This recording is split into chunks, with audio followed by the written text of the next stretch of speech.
right, so we are going to start going over a couple things that we will be utilizing as we move through the rest of this unit. So last unit, we focused on several ways to solve quadratic equations. So that means the highest exponent was always 2, everything was in the shape of a parabola, and we were essentially looking at where we cross the x-axis. Okay, well, now we're going to be talking about polynomial functions, which can have degrees of 3, 4, 5, 6, 7, really whatever you want them to be. We will probably focus mostly on cubic, which means our degree is 3. I put a little reminder up here too. Remember that the degree is the highest exponent. So the highest exponent here is a 3. So this is a cubic function.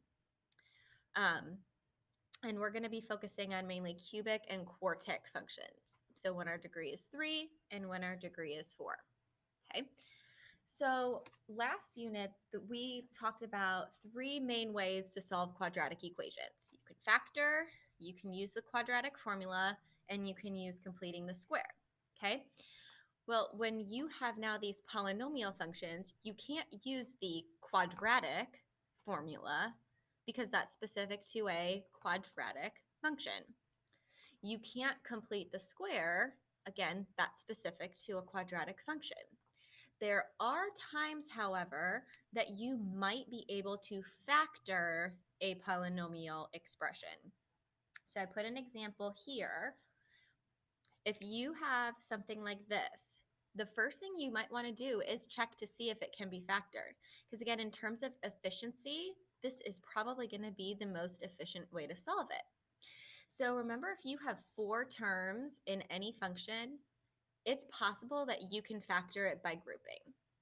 So if you group the first 2 and the second 2 terms, or the last 2 terms together, I take my GCF out,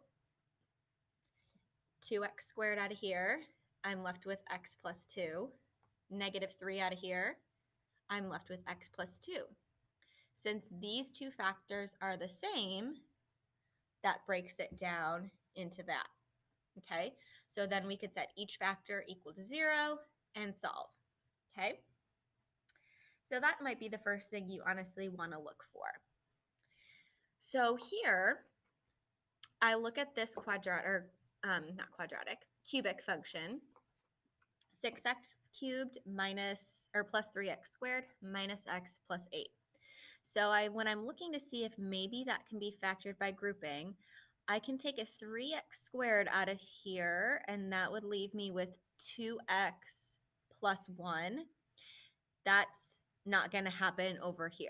So we cannot factor this by grouping. All right, so now we're going to start talking about some of the other methods that we are going to be able to use to solve functions like this. So this first one is called the rational root theorem. The rational root theorem tells us that if a polynomial p of x has any rational roots, remember a rational number is anything that can be written as a fraction. So 1/3, 2, 2/5. Any number that can be written as a fraction is a rational number.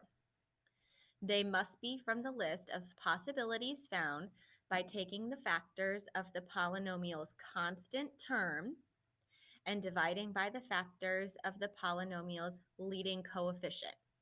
You have to make sure that your polynomial is in standard form when you're doing this. You might see these kind of like as, oh, write out your p's over q's. So just kind of like 2 variables assigned to this process. All right, so positive or negative p over q. Okay, and all of our possibilities can be positive or negative. So kind of what this means is that if I have this polynomial, I can't just necessarily say, oh, I wonder if 10 is a solution. Okay, we have to make sure that the possible solutions are on this specific list of numbers. Okay, so the first thing we're going to do is write out all the factors of our constant and our leading coefficient. So our leading coefficient, the factors are 1, 2, 3, and 6. Here we would have 1, 2, 4, and 8. So we've got some similar numbers in both sets of factors.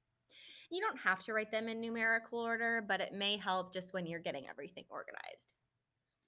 All right, so now when I go to make my list, right, P is going to be the numerator, so all the factors of the constant, and then the leading coefficient, those would be my Q's.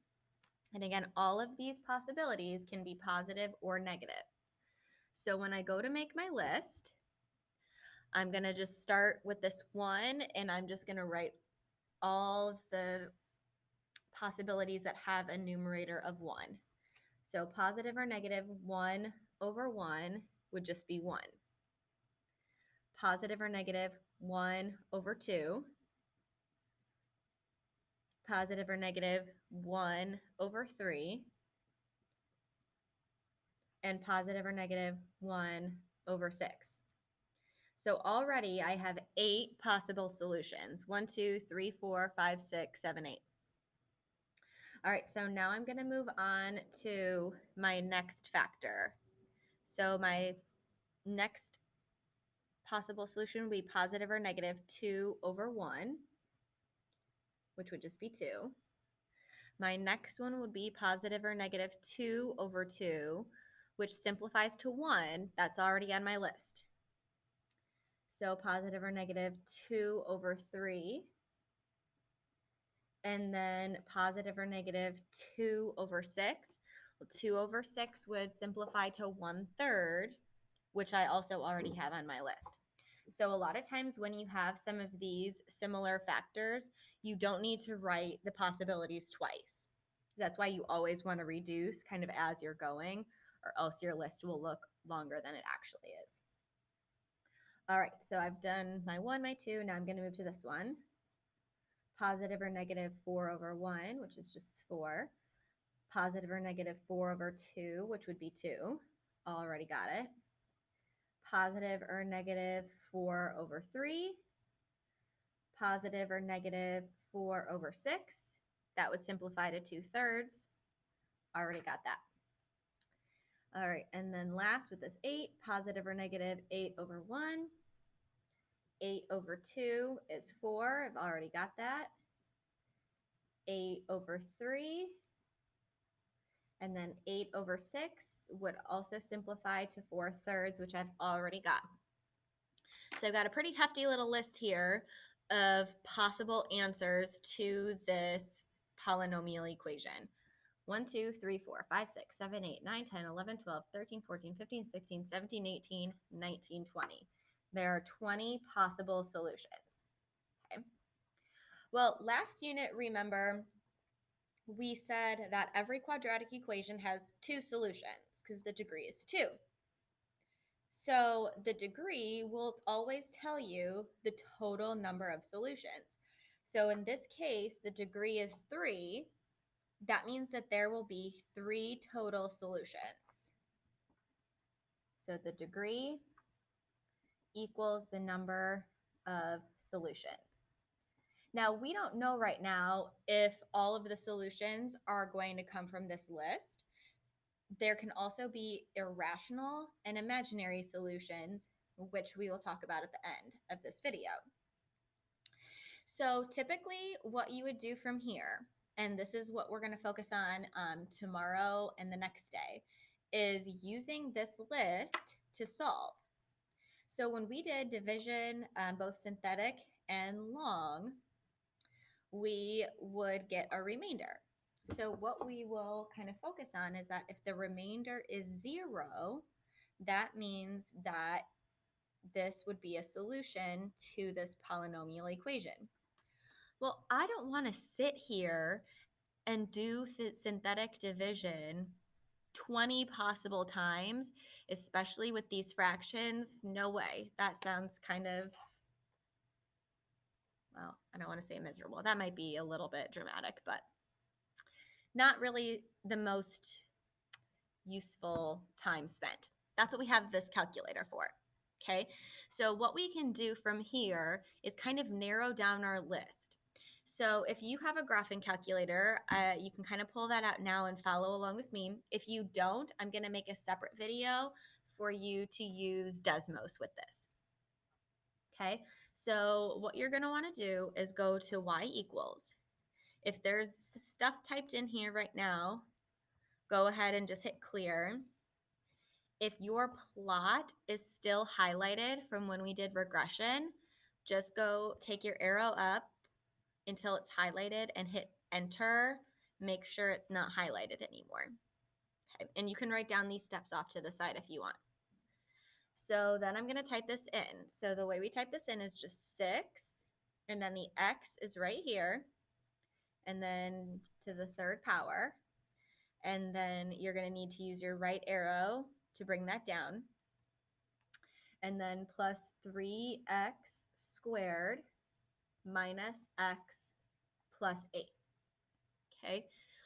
Now I want to look at this just in the standard 10 by 10 viewing window. So if you go to zoom, that middle button up here, there's all of these different options for how to kind of manage your graph. Well, if you scroll down to number 6, it says Z standard. That means that that will take you to a 10 by 10 viewing window. So I'm going to hit zoom 6 and I'm going to look at where this crosses. Okay. Well, I see that this only crosses one time, but I know that I have to have 3 solutions. So what that means is that because none of these possibilities are outside of 10, the biggest is this one. And so that tells me that I will have 1 real solution and 2 imaginary solutions to get that total of 3. So when I'm testing using synthetic division, I know that my answer is going to be negative because it crosses over here. And I can kind of narrow it down because it looks like it might cross at -1 or maybe like the -1 1/3. So you can use your calculator to help you narrow, oh, the 8, sorry, now that I'm looking at it, -8 would be the either biggest or smallest solution, but that's still in the window that I graphed. So you want to use your graph when you're testing to really narrow down the solutions, okay? All right, just so that this video isn't super long, we are not going to go over like the calculator anymore here. We'll focus on that in the next couple of lessons. What we're going to do now is just focus on getting this list, okay? So again, here, I'm going to list my factors of 3, which just 1 and 3.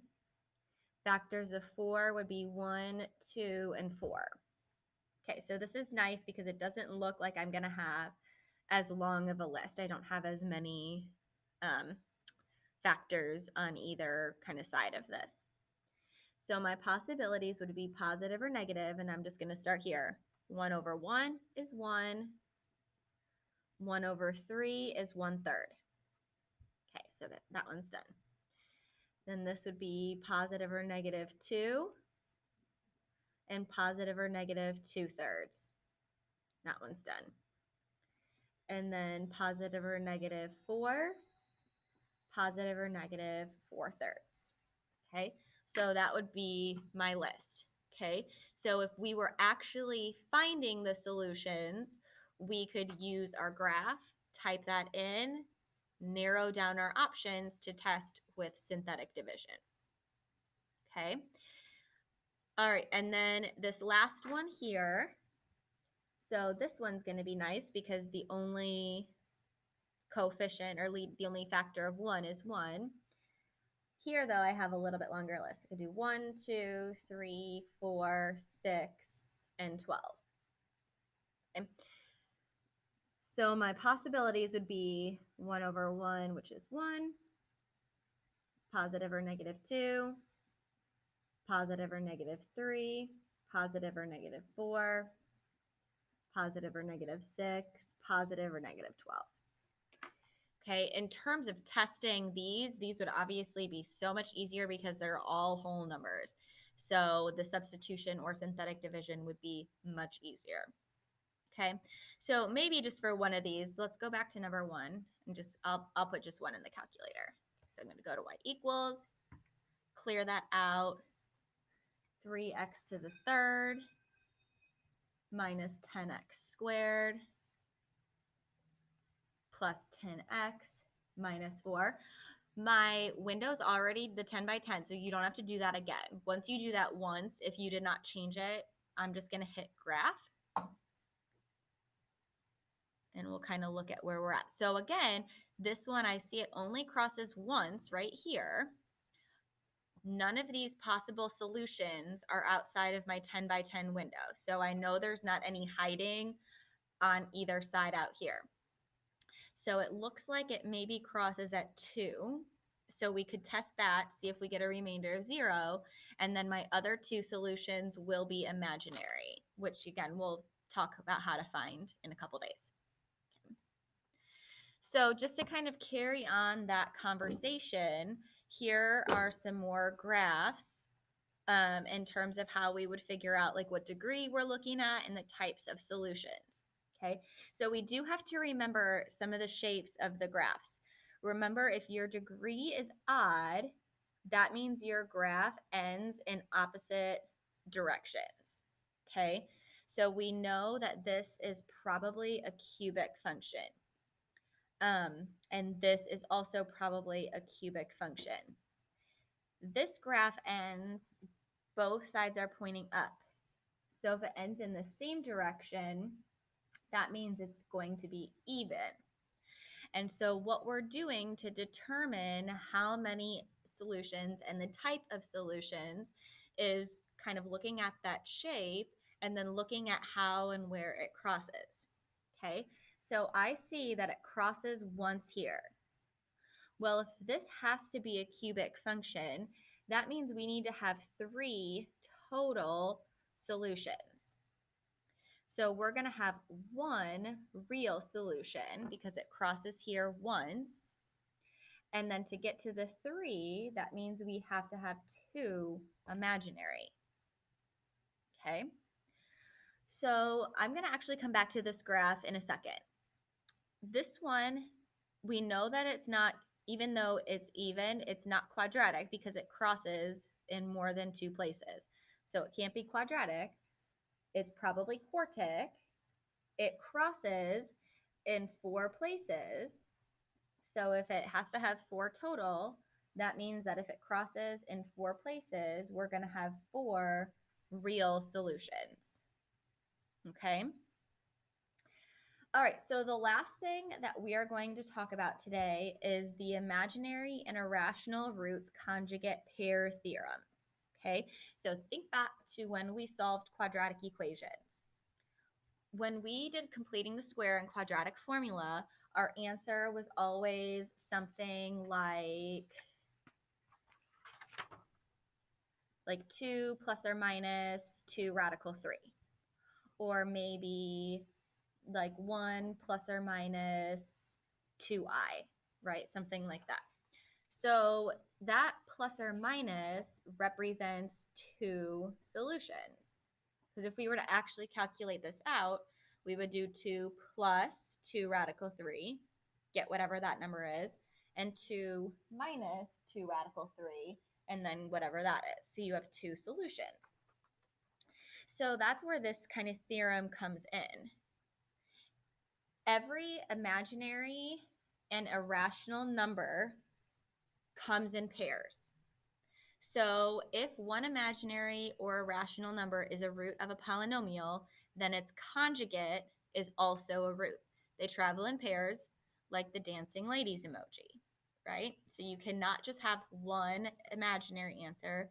You cannot just have one irrational root, okay?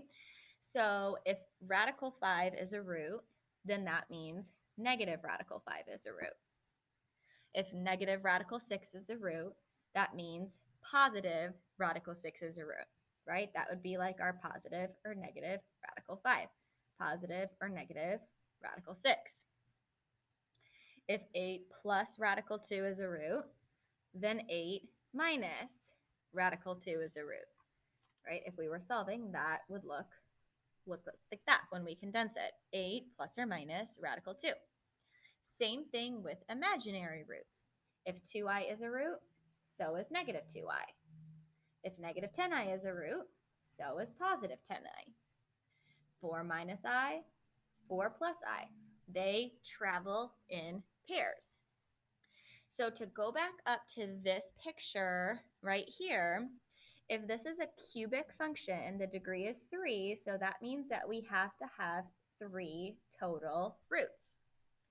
Well, I see that I cross right here, and then I see that I touch right here. So really, that kind of only accounts for 2. 1, 2. But we need 3 total. Well, I can't just say that I have 1 imaginary or 1 irrational because they come in pairs. So if I have 1, 2, and then I add 3, 4, that's not a cubic function anymore. So we have to remember that when we see a point like that, so it doesn't cross through like it does over here, it touches and bounces off. That's called a double root. You might see the word like with multiplicity. That means that that factor or that root is a double root.